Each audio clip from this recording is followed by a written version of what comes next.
Well, hello everybody. Welcome to my weekly recap of the week of November 7th. As you can see, I'm not in the usual orange room, but I'm in a tiny London hotel room, and appropriately I have the, how do I move on the side? Duck. Very well, the BBC News is on, trying to do some gymnastics here. So let's take it away. Thanks for bearing with me. Looking forward to walk you through. It was a busy week. Let me share the PowerPoint presentation. Here we go. Did the same mistake as last week. It's not on the first slide. It's not in presentation mode. My only excuse is it's 4:30 or 5:30 in the morning. Anyway, let's go. Interesting. Doesn't show.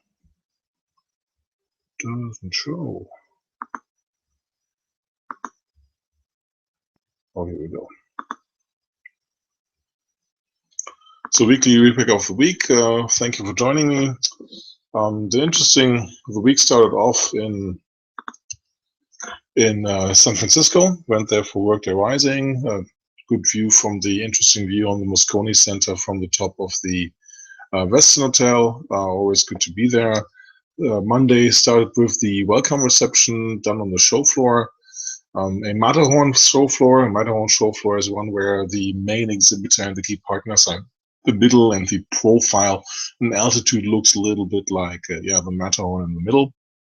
No surprise, very typical, but still very impressive because except for SAP, Oracle, and probably Infor, there was everybody were there, right? You saw of course, the payroll providers. You saw the workforce management vendors. You saw the talent management vendors being there, on the learning space definitely, but overall being there.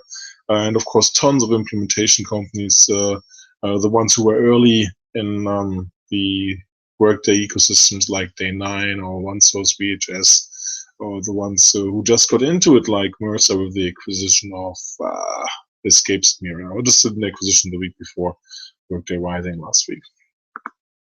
So next day on stage, smart move by Dave Duffield, and even wearing a Giant shirt, and Anil Bushri welcoming the World Series trophy on stage as a Giants just won, hugely popular.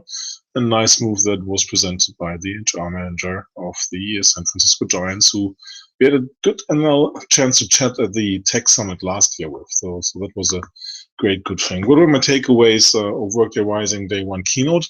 It's all about analytics. Slide follows afterwards. We'll dig into that more. Kudos to Workday to give a very long-term outlook on what's really going to happen on the student roadmap. The most prominent vertical here, right? Student recruiting is here. Campus engagement, academic foundation are coming almost here with update 23 or Workday 23. No more updates.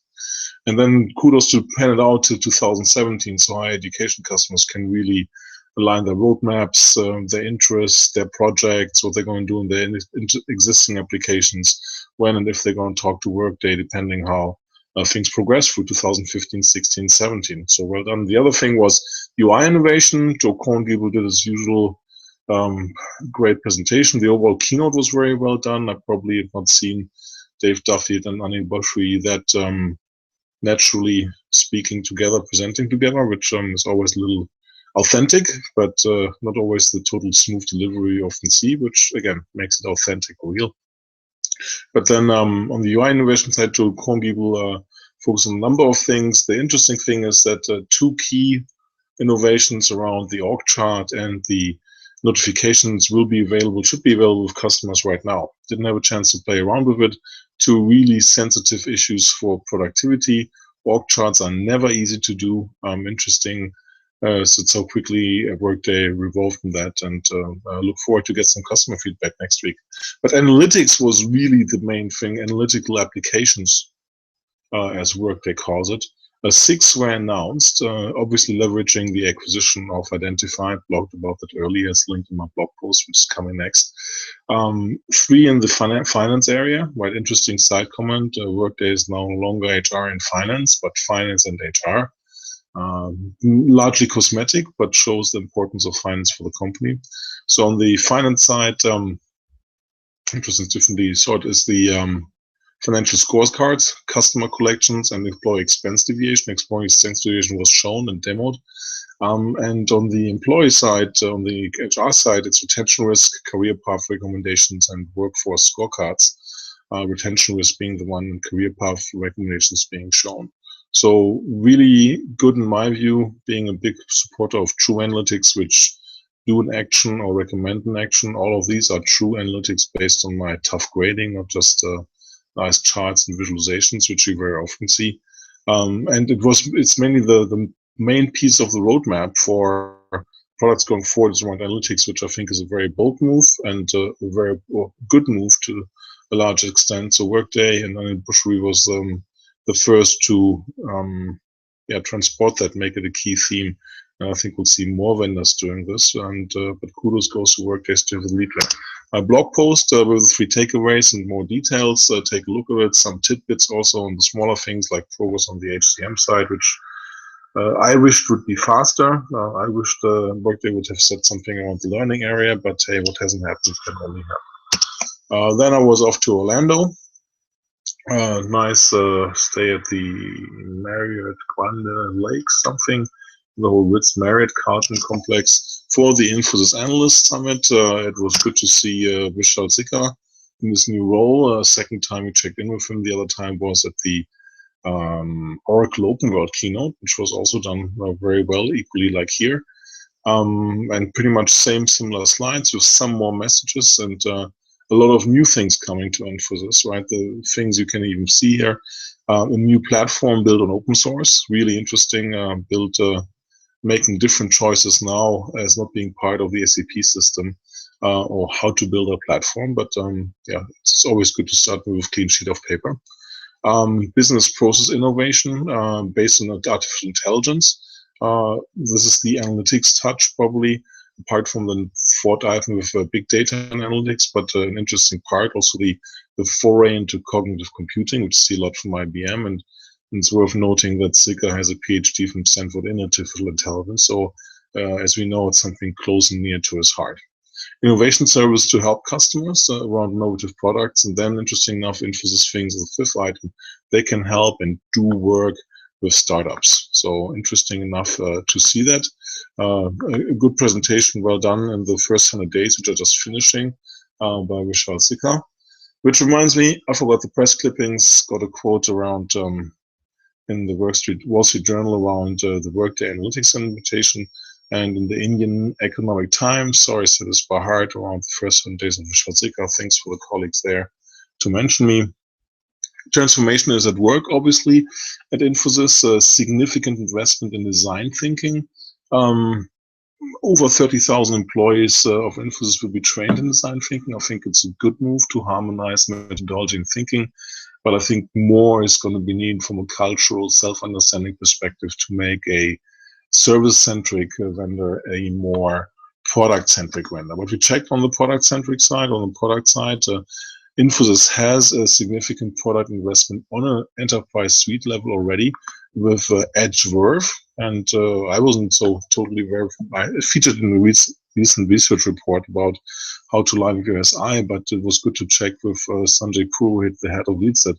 And it's basically a complete suite, enterprise suite, focusing on digital marketing, commerce, customer service, distribution of products, ecosystem management with partners, and procurement. And Infosys has a reasonable number of customers there to take this really serious. They also approach it like a real product. I tested Sanjay asking what happened to the source code, and only he said he has a source code. So kudos to them. Keep it like this. We have to check in and maybe speak to some early customers on that. So a good start at the Infosys Analysis Summit. My takeaways for more detail, again, are on my blog. No surprise there. The other things I missed, right? Ironically, come to that in a second. I'm in Europe, very close to Paris, but not in Paris, where the OpenStack Summit was. Haven't fully digested the news from there. Seems to have been another bigger, even larger OpenStack Summit, which is good and great. Some video highlights, looked at some of the videos, but only glanced through this. Cool BMW demo driving on stage.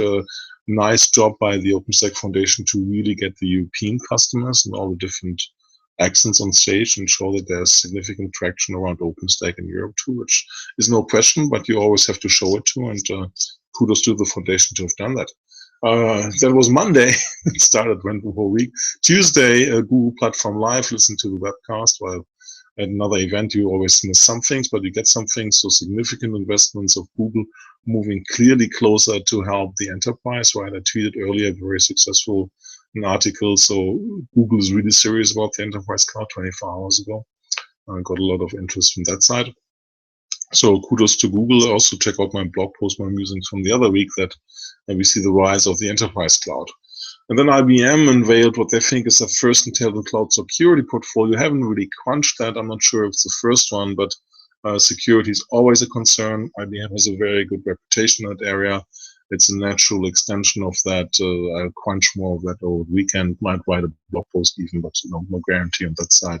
But interesting key announcement which I missed on Wednesday. And on Thursday, SAP announced a new CTO. Well, not totally on a board level, not working for Bill McDermott, but working for Bernd Leukert, the head of applications development, and they choose Quentin Clark from Microsoft, who's a database guy, looking after SQL Server for a long time, which is an interesting move. My overall speculation is, if you look on my blog, SAP after Zika is going to be more about applications. Bernd Leukert is a good experienced manager, but his background is in applications, so he's strengthening his view, his knowledge on the technology side with Quentin, who's a great addition, knows the database market. So it will be an interesting divide, conquer / delegation. I'm not sure how much Quentin can really help SAP for what SAP also has to solve, how to build the next generation applications going forward in the cloud and harmonize their portfolio. But maybe it's something which the SAP executive board thinks and knows they can handle very well across Bernd Leukert, Björn Görke, and all the other guys there. So interesting move. The alternative would have been for Bill McDermott to hire a more visible CTO at executive board level. Interesting move right now. I read between the lines in my blog about it that McDermott is trusting, enabling, or empowering his team. We'll see more. And like I mentioned, was in London. I can't mention why. Did a due diligence trip. Always enjoy these. Always good to get the hands dirty in technology. Search for some skeletons in the closet. See how software is being built for people for a long time. I've done many of these. This is my second round this year, so relatively less, but did a ton of these in the past. And of course, UK, London is in the puppy crazy, commemorating the dead British soldiers of World War I, unfortunately over 800,000, and there was this really impressive display of putting, shame on me, the red flowers, now the name escapes me, sorry, it's 4:30 in the morning. The whole moat of the London Tower is filled with them. This is only a small picture of that. And well, it's flowers, looks like blood, so maybe the red puppies are the flowers, right? You can buy the puppies for £25 for a good donation, so that's 200 million of puppies being stacked in there, or 800,000 individually. And now so popular that all politicians agree that the display, which is supposed to go away, I think, next week, Wednesday, is still around. And it's always great to be in London, right? Good shot of the London Eye and Marriott County Hall, and the Shell building in the background, tweeted, why is Shell blue and why are they illuminating blue? Nobody has come back to me. So if you know why, interesting. Always good to see Big Ben. And fashion highlight of the week was on Monday. I ran it into this gentleman. I was so excited. My hand was shaky. Sorry, the picture is blurred. Brian Summer in jeans again. So I'm waiting for going to an event where Brian is wearing jeans and no tie, not just for travel reasons, to be comfortable. So that would be worth many more tweets. Let's put it like this. When we're going to be next week, Sunday, heading out to Las Vegas to Kronos Works. Really looking forward to checking what's happening there. There's some analytical stuff that's happening at Kronos. Not sure what they're going to really announce. They held back at HR Tech. Check out my video there. Still made the top 3 of my weekly videos. So really interesting to see Kronos, one of the vendors who I say keep doing the hard stuff like payroll or workforce planning and time punching and optimization. So we look forward to learn more what work is at the end of stage. Then, that is a next mistake. That was last week, our conference in Half Moon Bay. Then nicely in the same place, heading over to the Venetian for Amazon reInvent. Really very much look forward to this. Amazon AWS is the market leader for public cloud. Docker support, as an example, leaked out this week. So we look forward what Amazon has on its shelf there. And then heading over, no official site, to IBM's yearly software analyst summit, a really important event over in Stamford on the wrong coast, remind you, living on the West Coast, but it's definitely an event to go, because really IBM weighs down the strategy for the next 12 months once analyst feedback, and pretty much you can track it to that. So very helpful event last year, looking very much forward to be there. And that is it. Thank you very much for listening and bearing with me. Again, have not figured out yet where to see the time that is running, getting my camera back. Thanks for bearing with me. I'm not sure how long this was. Hopefully the audio was good. Upload at the hotel hopefully is also good, nobody using it. Found interesting enough that uploads are very, very good at hotels. Uploading some YouTube videos of soccer games of my second youngest daughter, which actually is faster at large hotels than at my pretty fast home connection, which is interesting. So nobody seems to be uploading lots of pictures. So, okay, that's it. Fingers crossed. Have a great weekend, and hope you enjoyed this recap. Provide me some feedback if you like it or you don't. And I'll do another one next week. Thanks.